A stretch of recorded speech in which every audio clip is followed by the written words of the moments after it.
Good morning, afternoon, evening, everyone. Here we are again. Happy Monday to you. Conversations on Vitality. James Gardner, as always, with Ariel Jarvis. Hello. Hello, Ariel. How are you today? I'm good. I'm good. How are you? I'm great. I'm great. A couple more weeks here in August, and then summer's practically over, but that's another conversation. Today, gang.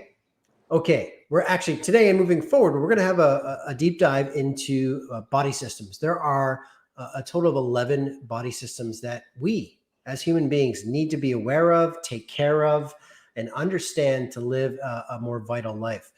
So, Ariel today is going to take us through understanding our digestion and our intestinal system and how, first off, to educate us, and then some pitfalls, and also some solutions to make those units working more properly for us.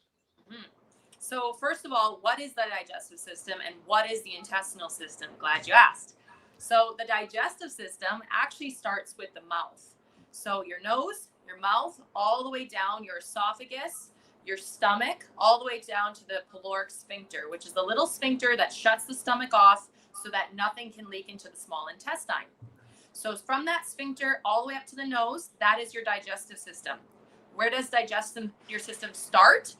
Through breathing, right? And so all of a sudden you could be working at your desk and you smell something amazing coming through the window and now you're salivating, right? You're producing enzymes in your mouth. That's because digestion is actually being stimulated through the nasal cavity through smell. Okay? And so that's your first sense of digestion. The second one is the action of chewing.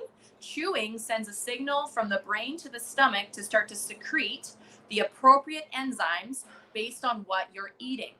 So if you're eating a donut, which is high carb and high sugar, then you're going to secrete an enzyme called amylase, which is an enzyme that's actually mostly produced in the mouth. So most of your carb digestion happens in the mouth. That's why one of the reasons why people, if they have a high, heavy carb diet, they're always hungry. Okay. So the second thing is, let's say you're eating a piece of chicken.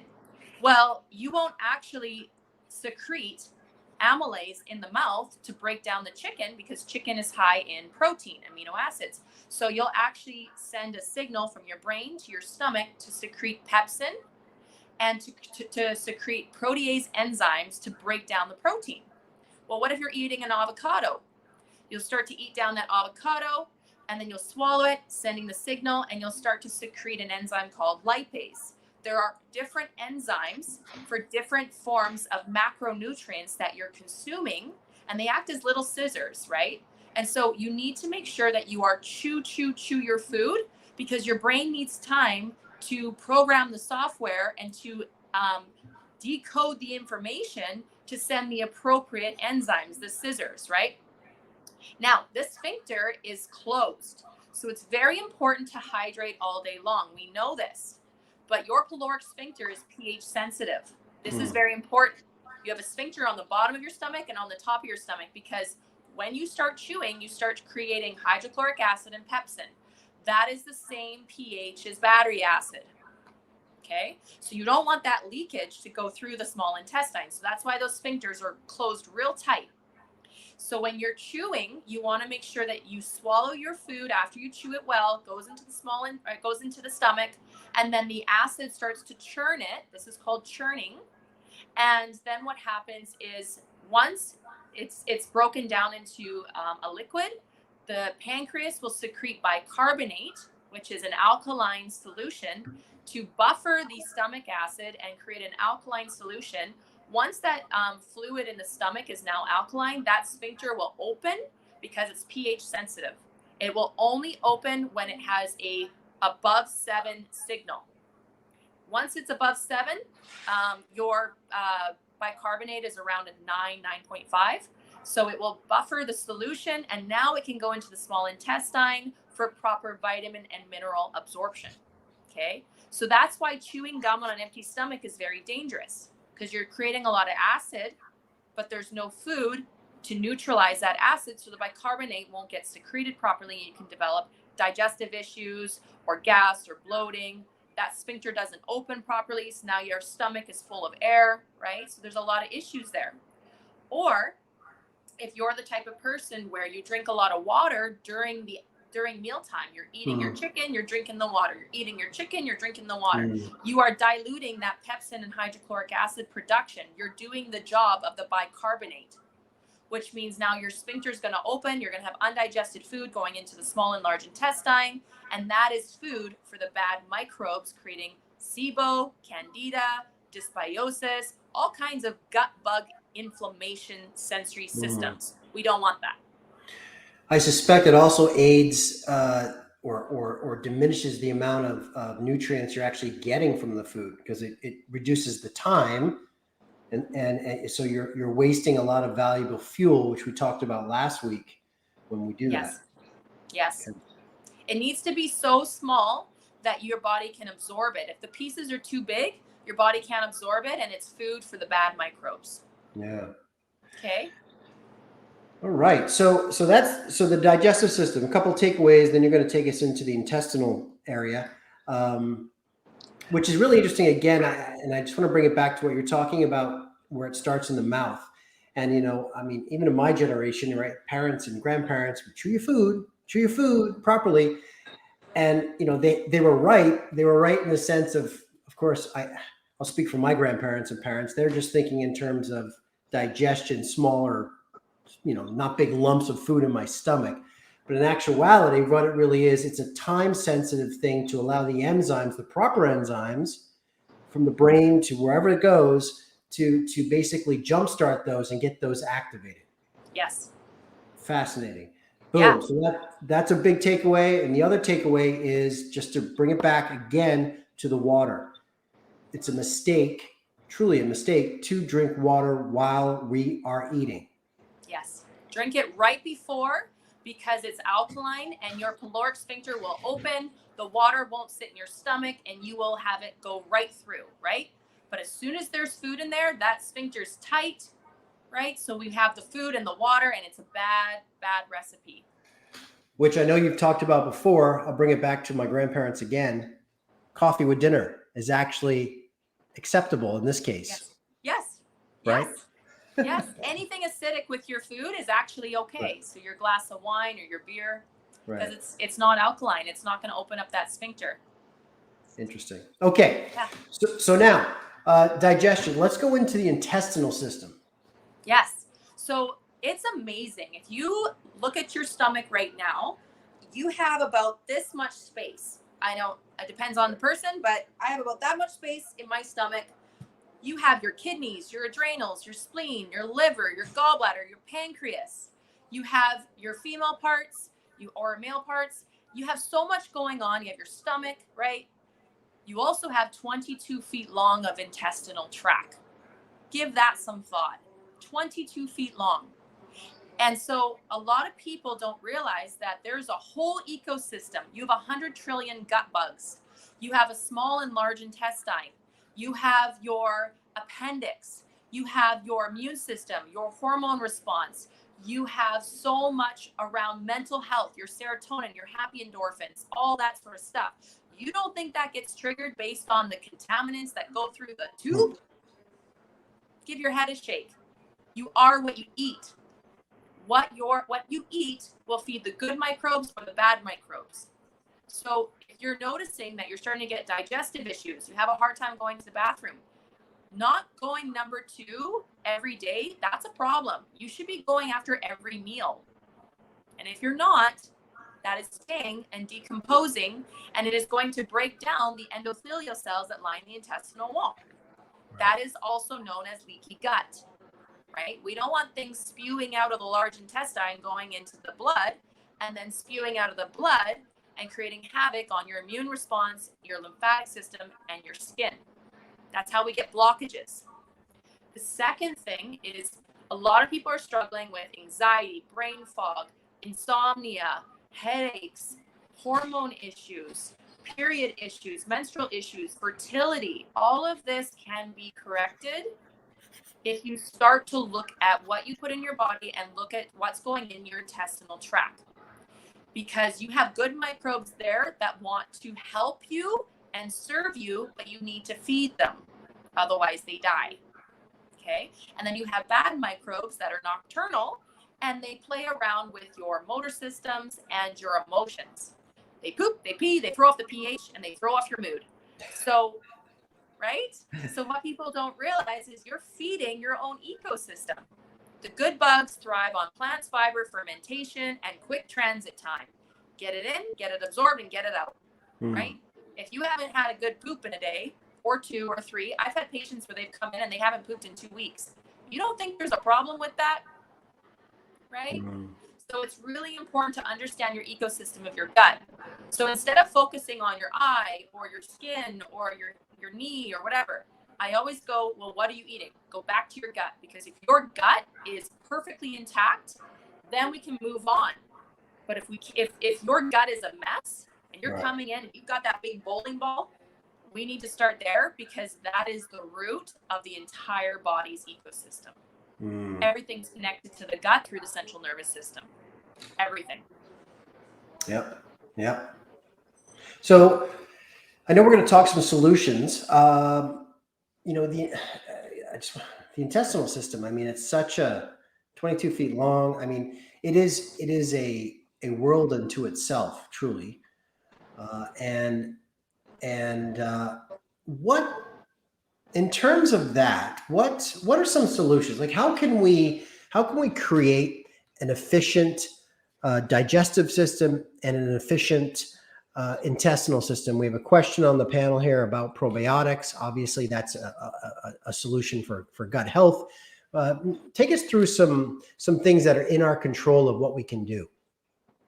Yes. So to answer the probiotic question, probiotics are kind of like you being in a plane, throwing out some seeds and hoping that they land on some good soil and they grow. Okay.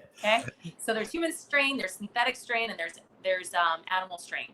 So not all probiotics are the same, and not all probiotics have the ability to actually populate and culture the gut the way we want. So my go-to is taking a look at your hydration, which will balance out your histamines, because histamines are balanced out through the blood. That way you can have proper digestion of sauerkraut, your fermented foods, your kimchi.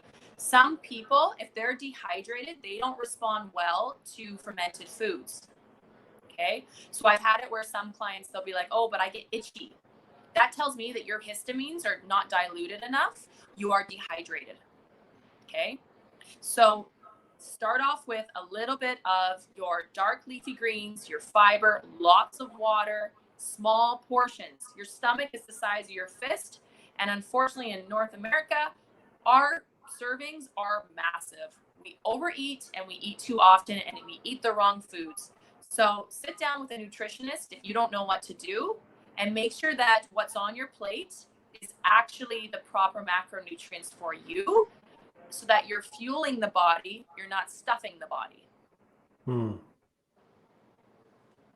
Okay. Size of a fist. Think about this. Yeah, size of a fist. It stretches a little bit, but it's the size of a fist. Wow. And so it would be better for you to eat more frequently. And exercise is so important. What people don't realize is your large intestine is a bunch of ribbed muscles. Those muscles need to be worked.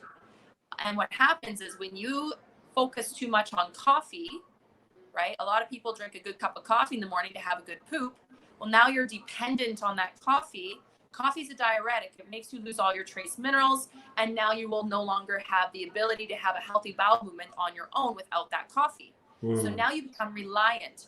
This actually disturbs something called peristaltic movement in the large intestinal tract. You are now giving up your ability to do your own muscle contractions, and now you're having an outside stimulus doing the muscle contractions for you, and now you're dependent. So just something to think about. You can restore from this. My go-to would be Cascara Cigarata with psyllium. Psyllium is like a toothbrush for the colon wall. It removes all the plaque buildup so that you have proper vitamin and mineral absorption to support thyroid function, right? Everything's connected. And then also making sure that you're having proper bowel movements. You don't want anything staying in the body. You want to have epic bowel movements. So you named the Cascara and celium. What was Yes. it called? Yeah. Cascara, cigarette, and celium. Yeah. Right, and that's for the intestinal. It's like a toothbrush for the colon and Yes. so forth. And Right. peristaltic. In terms of intestinal tract, are there herbs and plant medicine that you use for that specific area as well? Yes. So if the person is pretty balanced, then we'll throw in some slippery elm to help with vitamin and mineral absorption, some chlorophyll, and some aloe vera juice. Those are your game changers. Those work on mouth to anus. And then you want to take a look at your fermented foods to culture the gut and making sure that you're getting enough servings of vegetables, berries, and fiber, and your water. Portions are small. And then in terms of someone who's just struggling with the digestive tract, maybe they don't produce enough pepsin or HCl, taking a digestive enzyme is a game changer. There's multiple forms. Some people, they need protease. Some people, they need lipase. Some people, they need HCl. Some people, they need pepsin. Some people, they need like a bicarbonate. So getting to know your digestive tract, that's what we're here for. We can test your digestive tract and see if it's functioning the mechanics on its own or if it needs a little bit of support for a little while, not forever, right? Mm-hmm. So I don't want people to be dependent on anything. I want them to just be supported so that the body can recognize what to do and then the body can kind of kickstart itself. But sometimes we do need to clear the pipes, right? So we don't want to do purgers like senna or laxatives. You want to stay away from those. Those also create a very lazy bowel, right? So you can do high amounts of magnesium or vitamin C, but that doesn't work for everybody, right? Everybody's different. Some people, this might work. Some people, that might work. Prune juice, cherries, blueberries, polyphenols, things like that. But that doesn't work for everybody. So we need to get to know what works for you, because sometimes it's an emotional block. Sometimes it's a nutritional block. Sometimes it's a trace mineral block. Sometimes you're just dehydrated, right?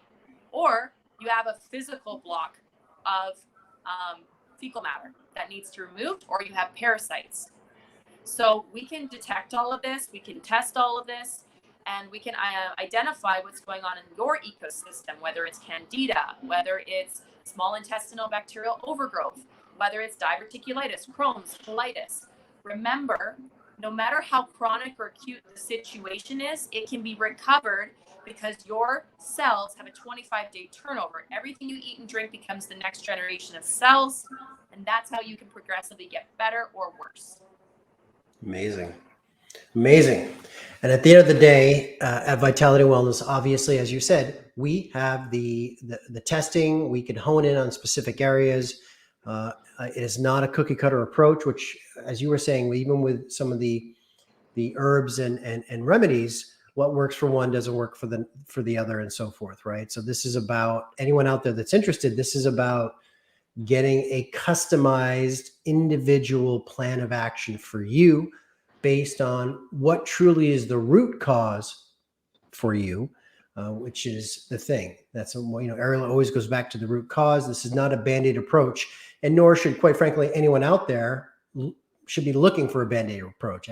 We should be looking to get to the root cause of what is ailing us. And a lot of times people don't know. Ariel knows. Ariel knows. I love that. I know. I like saying Ariel knows. It's like our hashtag slogan. Little inside joke. I know. Yeah. I know. But we have the tools, and you've been helping people now, and for a number of years, with a huge success rate in improving people's lives because they took the chance and reached out, phoned you, got on a call with you, came in if they were local, met with you in person, and the rest is history. And sometimes you have to be a little vulnerable and go out of your comfort zone to ask for help. And honestly, don't be ashamed. Myself, I struggled with ulcerative colitis for 15 years, and I was able to recover myself with a team of highly educated individuals who took the time, we got to know my body, and we worked on it. And I come from personal experience, and it really is a transformation when you can get your health back. It really is. No, it's a game changer. Ariel, before we wrap up here, I know we're at time. I just wanted to go over. We had a couple questions here, real quick, in the chat here from people. What causes mucus in a bowel movement? Two things. You can be having mucus forming foods.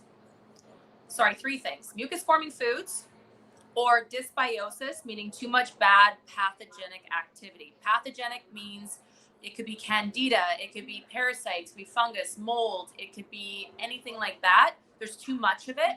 And so your body is trying to protect itself, right? So it puts up the mucus barrier to protect the nerve endings so that you don't feel pain or so that you don't get triggered, right? So it's a defensive mechanism. Your body can create a defensive mechanism against a pathogen or against mucus forming foods. Mucus forming foods would be like processed foods, the processed deep fried foods, the processed flours, or the processed sugars, or the dairy products, or the medications, things like that.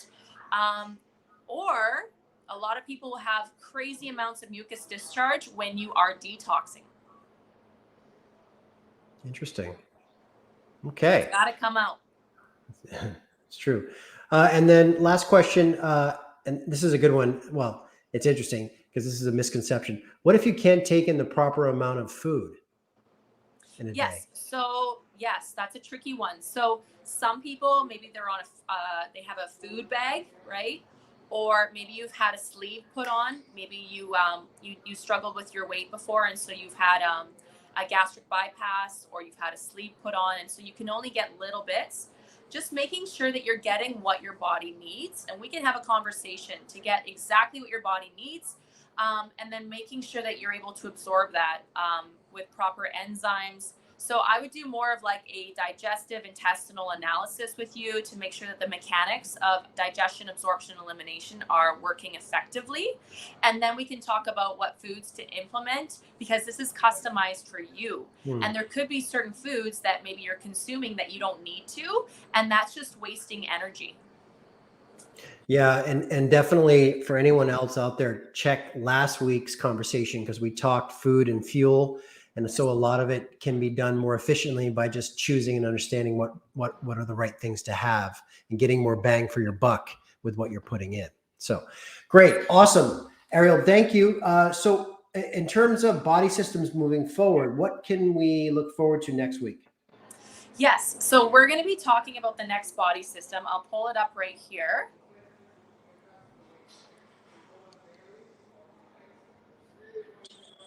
So we're going to be talking about, we talked about digestion and intestinal today. So the third body system is the immune response. So we have three defense mechanisms. We're going to talk about antibodies, immunoglobulins, your MADGE. We're going to talk about your immune system in your gut and what parts of your body are compromised in the immune system and what to do with the solutions. Awesome. Love it. Okay, Ariel, you're amazing. Thank you so much. Again, guys, remember our parents and our parents' parents were right. Chew your food slowly, activate those enzymes, and remember, minimize no water during your food intake. Let that pyloric sphincter stay closed. Yes. Get the most bang for your buck. All right, Ariel, you are amazing. Thank you so much. We'll see everybody next week, and thank you. Good engagement today for these questions. If we missed a few, I think we might have missed one or two. We'll go back through and Ariel will and myself will respond. So yes. Thanks. All right. We'll see you. Thank you so much. Bye. Bye.